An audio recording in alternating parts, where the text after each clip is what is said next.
Hey, what's up, guys? Today I'm doing a different type of video than you're used to me doing, my typical unboxing. Today I'm going to share with you some of my top search baits, top 5. In the spring I actually have so many that this video is very hard for me to do, to be honest with you. So I'm going to break it down into water temperature in the spring. I have 3 main baits that I like to throw. You know, up here in upstate New York, when the ice first breaks out, to the water temperature hits, you know, high 40s or the low 50s, and then I'll switch over a little bit, and I'll still use some stuff here and there, you know, and stuff like that.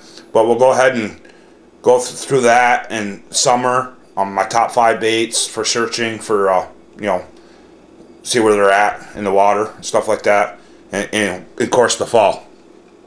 But there's a bunch of us doing this. A subscriber asked a bunch of us to do this in different parts of the country just to get an idea. So I thought this was pretty neat. Some of the channels that are doing it that I know of are Kevin Bullington, Colby Pearson, and Mad Matt are going to be doing that. I think they're all going to be posted about this week sometime. So keep an eye out for that. But before I get into baits, there's 2 little things I want to cover. I'm going to try not to ramble on too much. For me, the biggest search bait I have is my eyes.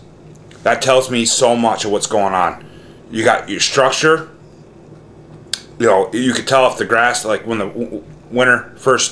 when you first get on the water, you can tell. You can look for grass that's a little greener, more alive grass. Wood. You know, you can look for bait blowing up. You probably won't see that when the ice first comes out, but you'll start seeing it as the water warms. You know, water clarity, water temperature will tell you so much. Then, you know, in the spring you can start seeing bass come up and start cruising around, stuff like that. You'll see them in the water. So I mean, your eyes are one of your biggest tools in fishing, I think. But then another thing is, what helps me a lot is paying attention to where my baits are coming from, or my bites, sorry. Where they're at in the water column. Are they all the way in the back towards the bank, in the grass? Are they midway in the grass? Are they an outside edge? Or if they're a ledge? You know, where they're at in the tree. You know, up here we have a lot of deep natural lakes. We'll have a tree in the water. It'll be 50-foot tree. But underneath that tree is like 70-80 feet of water, you know, right off the bank. So they suspend a lot in those treetops. Sometimes they'll be on the farther outside edge. Sometimes they're really tight. So you know, I have techniques that really help me to catch them fish and stuff like that. So let's go ahead and get into the baits. Then we'll talk a little bit more afterwards. One of my main things in the wintertime is a jig. I got 2 different types of jigs I like to run. I like to keep them small. Try to keep them fairly lightweight. There's one I like to run a little heavier, and one I like to run a little lighter. The one I like to run a little lighter is a hair jig.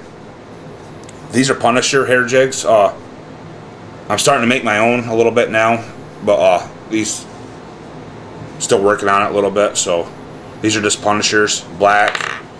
I really like brown and purple. I really love brown and orange. Then I love living rubber football head jigs. As you guys seen in my other videos, I make my own jigs, but I don't like messing with rubber, especially the fine strand rubber. I will make my own, like mop jigs, stuff like that, with the heavy rubber strands, but I don't like messing with this fine. And to be honest with you, the best little jig that I found for the money is this Bass Patrol football head rubber. I think these things are not even, I don't even think they're $2. And the way I lose football head jigs when I fish those isolated rock piles, stuff like that, I can't go wrong. So I just save me the aggravation and just buying them. Sometimes in the wintertime I will pop this weed guard out. Depends how they're biting, stuff like that. But I like black, I like brown and orange, you know, brown and purple.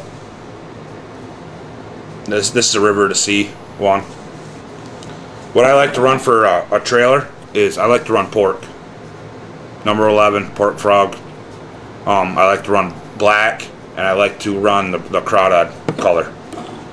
I will occasionally run a zoom tiny chunk, but they're getting hard. They're kind of getting hard to find. So that and I like to run the Strike King KVD chunk. But other than that, that's the jigs I like to run. And you know, when the ice first comes out. Let's get into the jerk baits. I got two favorite ones for a more subtle jerk bait. I really like Rapala Husky jerks. I got a mess here. They're more subtle. They don't have that erratic action. You know, just the regular standard shiner Husky jerk. I will run some lead on the hook. A lot of guys run suspend dots. Some will add swivels or split rings to that. I think the lead works the best. This is a strain of it. This is a little bit heavier than you can get it finer diameter. I really like Sprague Rattling Rogues.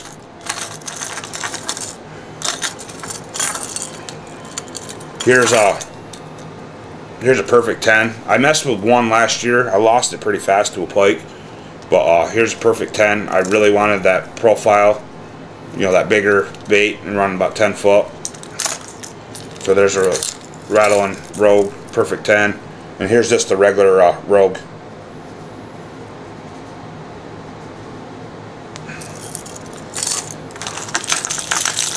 Then I like to run these Lucky Craft pointers, deep diving pointers. American Shad's one of my favorite colors.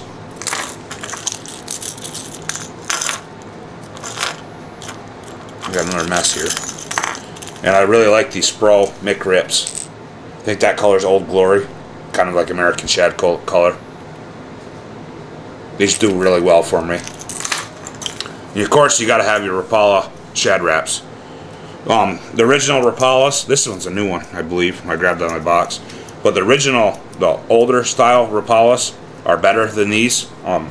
Fortunately enough, last year I did find some at my local taco shop buried in the back room he forgot about. So I do have a bunch of them, but I highly recommend if you find some real old Rapalas to pick them up. Very good bait. Don't have hardly any action, but catch the shit out of fish. Alright, that's my ice. As soon as ice comes out to, you know, high 40s, low 50s, then I'll start mixing in, you know, like the Lipless crankbait. You know, everybody's going to throw these. I have tons of different brands of Lipless crankbait. I'm a firm believer. Like, I'm not set.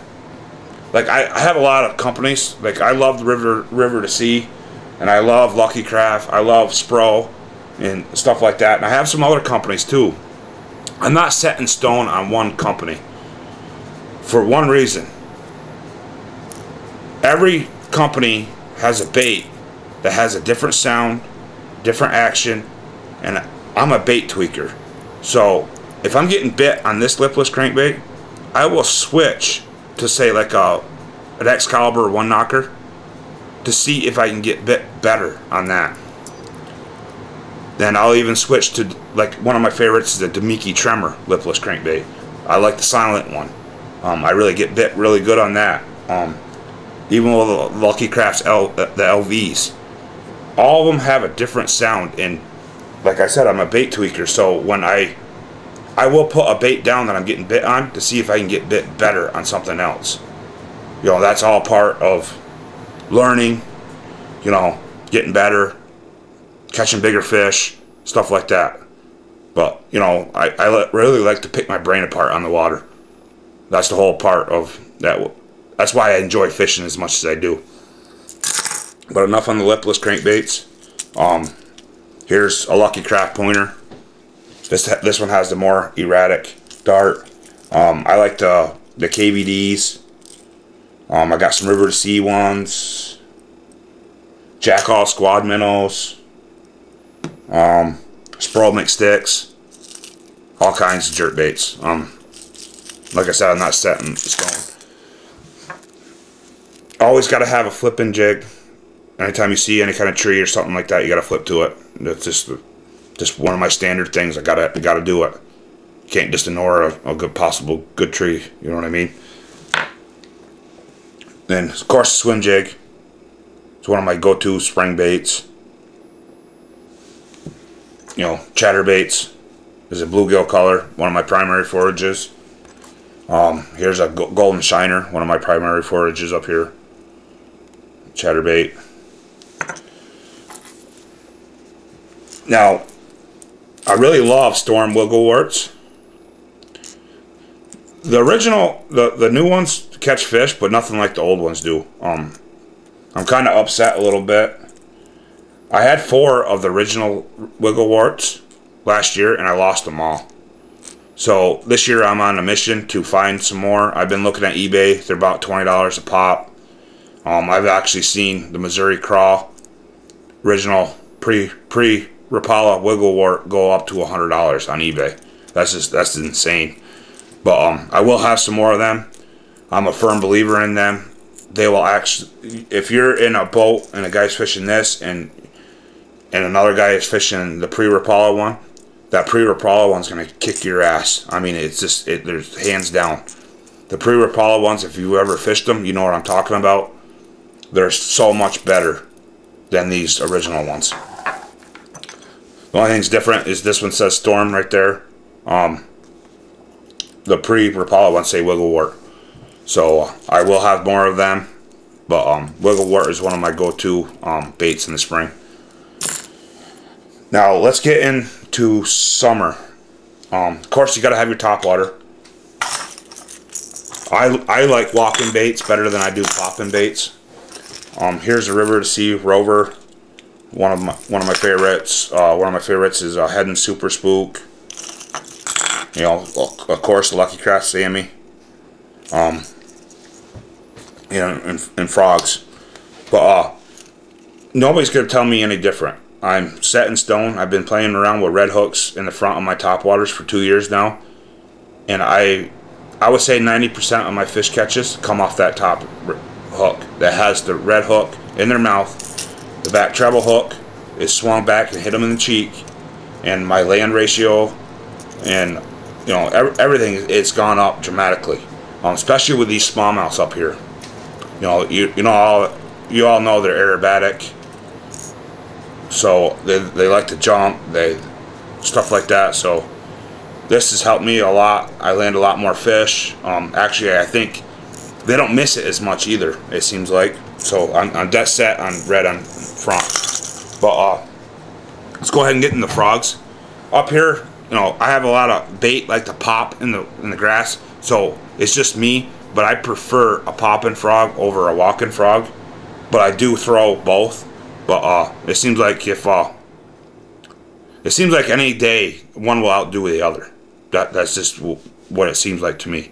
But frog is probably one of the best baits that you can throw to find them in the grass, where they're positioned. If they're in skinny water, if they're halfway in the grass, or if they're on the outside edge, stuff like that. But frog is a very effective topwater bait. This is where you might see me get a little weird. I actually drop shot for a search bait. It's just me. I drop shot a little faster than a lot of people do. But once I find fish on drop shot, I can slow down and just pick that place apart. I'm known to do that. That's kind of like I'm a power finesse fisherman. So once I find something that I'm on and I keyed in on that, it's lights out. That's what I'm gonna do, and it's just. But drop shot is a really good search bait for me. Now, another summer thing, you gotta have the crankbaits. I love the 6XD, the 5XD. I got some other ones. I got some DD22s. I don't have many of them because I think they break a lot faster than the Strike King. I got some Spro 20 footers. But I really like the XDs because my lakes get really fast, really deep, really fast, and the XDs get down there faster. So that's one of my favorite search baits is in the summer. But nothing as good as this. I preach this and preach this. You know, it's a plastic crankbait. I can always maintain bottom contact with this. It's just doing this through the rocks or through whatever. This is my go-to search bait. I'll throw this in the fall. I'll even throw this when the ice first gets out and still get bit on this. You could take this off. You could throw some scent in that little hollow part. Throw a rattle. Biffle bug is absolutely one of my favorite baits of all time. And this, it's just I've been playing around with this, I don't know, a couple of years now. It's ridiculous the amount of fish I catch on this. But let's go ahead and go into the fall. You know, square bills. I put the deep diving crankbaits away. I bring out the square bills. I still keep the topwater baits up, you know, for the smallmouth, stuff like that. Still get blown up on them. The frogs, I'll still use the frogs to locate them in the grass. I'll put these away after a couple weeks of pretty good frost, and I stop hearing the frogs be active on the bank and stuff like that. I'll start putting them away. It's usually up here, it's usually mid-October. Depends on the year, but a couple weeks after I stop hearing the frogs and after we get some heavy frost, it's usually time to put the frog away. Pretty much the same. I use the biffle head. I use the biffle head all throughout the whole season. Drop shot. Always got to have a swim jig, especially in the spring and especially in the fall. Then I always got to have a flippin jig too. You know, fish will be on trees, stuff like that. But hope you guys enjoyed this. Sorry for how long this video was. There's some stuff I wanted to go over. But hope you guys enjoyed. Please like, comment, and subscribe. And just keep in mind, being search bait, your eyes, your water temperature, water level, clarity, structure, bait popping, the grass, just everything.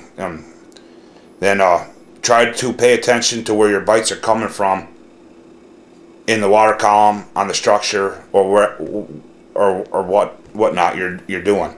It's gonna help you get a pattern inside of a pattern, and you're gonna almost be able to call your own shots. It's gonna help you improve catching more fish and bigger fish also. Hope you guys enjoyed. Thanks for watching.